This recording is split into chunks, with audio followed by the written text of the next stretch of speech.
I, Nazir Rahman, do hereby declare the independence of Bangladesh. ২৫ March বাঙালির রক্তে স্বাধীনতার যে কলি ফুটেছিল, এই ডিসেম্বরেই তাকে বিজয়ের ফুলে পরিণত করেছিল বাঙালির আত্মত্যাগ আর ঐক্য। বাংলাদেশের সেই গৌরবময় বিজয়ের ৫৫তম দিনটি স্মরণে রাজধানীর ইঞ্জিনিয়ার্স ইনস্টিটিউশনে বিএনপির এই আয়োজন। যারাই আজ রাজনীতিতে আমাদের প্রতিদ্বন্দ্বী বলে দাবি করেন, প্রতিপক্ষ বলে দাবি করেন, তাদের চোখে চোখ রেখে জিজ্ঞাসা করুন, কোথায় ছিলেন ১৯৭১ সালে, যখন আমরা সবাই পাকিস্তানি হানাদার বাহিনীর হাতে নির্যাতিত হচ্ছিলাম, আমাদের যুবকদের, ছাত্রদের ধরে ধরে খুন করা হচ্ছিল, আমাদের মা বোনকে নিপীড়ন করা হচ্ছিল, আমাদের বাড়িঘর জ্বালিয়ে দেওয়া হচ্ছিল। কোথায় ছিলেন আপনারা তখন? এতে লন্ডন থেকে ভার্চুয়ালি যোগ দেন বিএনপির ভারপ্রাপ্ত চেয়ারম্যান তারেক রহমান। বলেন, মুক্তিযুদ্ধ ও স্বাধীনতার বিরুদ্ধে দেশি বিদেশি চক্র এখনো সক্রিয়। এই মুক্তিযুদ্ধ বা স্বাধীনতাকে প্রশ্নবিদ্ধ করার জন্য, প্রশ্নবিদ্ধ করতে দেশি বিদেশি অপশক্তি তখনও যেমন সক্রিয় ছিল, এখনো ঠিক একইভাবে তারা সক্রিয়। পতিত পলাতক একটি চক্র শুধুমাত্র নিজেদের হীন দলীয় স্বার্থে বাংলাদেশের স্বাধীনতা এবং মুক্তিযুদ্ধের ইতিহাসের বিকৃতি ঘটিয়েছিল। পরিস্থিতির সুযোগ নিয়ে এখন আবার মুক্তিযুদ্ধের পরাজিত একটি চক্র বিজয়ের নতুন ইতিহাস রচনার অপচেষ্টা তারা করছে। ওসমান হাদির ওপর হামলাকেও ওই ষড়যন্ত্রের অংশ হিসেবে দেখছেন বিএনপির ভারপ্রাপ্ত চেয়ারম্যান। সতর্ক থাকতে হবে, ষড়যন্ত্র কিন্তু এখনো থেমে নেই।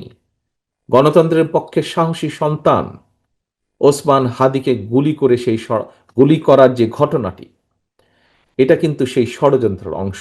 আমার মনে একজন রাজনৈতিক কর্মী হিসেবে যেই প্রশ্নগুলো দেখা দিয়েছে, এক, বর্তমান অন্তর্বর্তীকালীন সরকার বা সরকারকে যদি ব্যর্থ করা যায়, কারা তাহলে খুশি হবে? দুই, নির্বাচন ছাড়াই বর্তমান অন্তর্বর্তীকালীন সরকারকে বহাল রাখা গেলে কারা লাভবান হবে?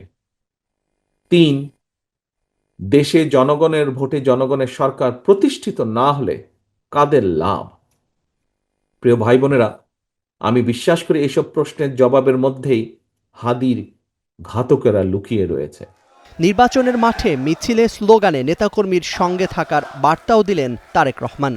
আমি দৃঢ় কণ্ঠে বলতে চাই, নির্ধারিত সময় নির্বাচন ইনশাল্লাহ অনুষ্ঠিত হবে।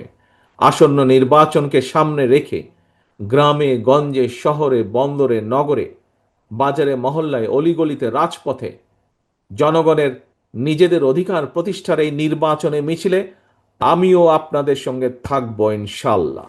এ সময় ক্ষমতায় গেলে জুলাই যোদ্ধাদের নিরাপত্তা নিয়ে দলের অবস্থান জানান বিএনপি মহাসচিব।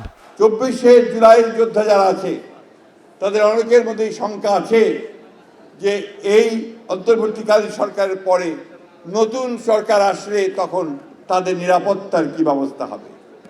আমি খুব পরিষ্কার করে বলতে চাই, দৃঢ়তার সঙ্গে বলতে চাই, জনগণের ভোটে আমরা যদি নির্বাচিত হয়ে আসি, তা আমরা নিশ্চিত করব যে জুলাই যোদ্ধা সকলকে আমরা নিরাপত্তা দেব ইনশাআল্লাহ।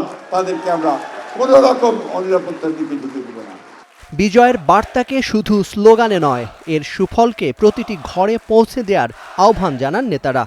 যে দলটি সেদিন ১৯৭১ সালে স্বাধীনতার বিরোধিতা করেছিল, সেই রাজনৈতিক শক্তি যারা ১৯৪৭ সালে পাকিস্তানের বিরোধিতা করেছিল, তারা আজকে নতুন করে বাংলাদেশের স্বাধীনতাকে নস্যাৎ করতে চায়।